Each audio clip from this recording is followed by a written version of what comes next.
Najmira cooking গ্যালারিতে আপনাদের এখানে স্বাগত। তো ঠান্ডার সময় আমি গদি পিঠে দিয়েছি।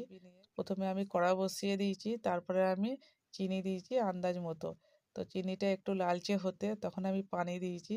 তারপরে আমার নারকোলটা আগে থাকতেই কুড়া ছিল, তো নারকোলটা দিয়ে দেবো, দিয়ে আমি একটা ছাই তৈরি করে নেবো। তো আপনারা যদি নারকোল হাতের কাছে না থাকে, এটা তিলেরও ছাই বানাতে পারেন। তো তিলটাকে প্রথমে ভেজে নেবে, ভেজে নিয়ে গুঁড়ো করে ছাই বানানো যায়। তো আমার ছাইটা রেডি হয়ে গেছে। এখানে আমি চালের গুঁড়ো দিয়েছি 2 কাটুরি। তারপরে আমি ওতে আন্দাজ মতো একটু নুন দেবো। তারপরে আমি 1 চিমটে হলুদ গুঁড়ো দেবো। তো ভালো লাগে দেখতে, কালার হয়। তারপরে ঠান্ডা পানি দিয়ে আমি এটা ভালো করে মাখাবো।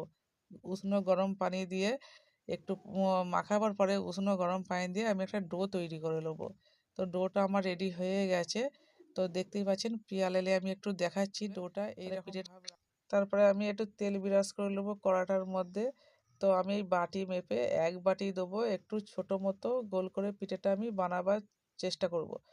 তো তারপরে কিন্তু পিঠেটা কিন্তু কাঁচা থাকা অবস্থায় ছাইটা কিন্তু দিলে হবে না, একটু যখন টেনে যাবে তারপরে ছাইটা দেবে, কারণ কাঁচা থাকলে দিতে গেলে চিনির রসটা কিন্তু গলে যেয়ে পিঠেটা নাও উঠতে পারে, লেগে যেতে পারে। তো এরমভাবে 5 মিনিট আমি রাখার পরে দেখতেই পাচ্ছেন কত সুন্দর পিঠেটা উঠেছে, আলহামদুলিল্লাহ। হেবি সুন্দর পিঠেটা আমার উঠে যাচ্ছে।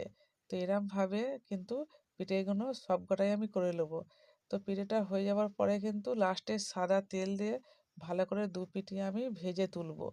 তো যদি ভালো লাগে অবশ্যই আমার চ্যানেলটা লাইক কমেন্ট শেয়ার করতে এরমভাবে আমি সবকটা পিঠে বানিয়ে নেবো।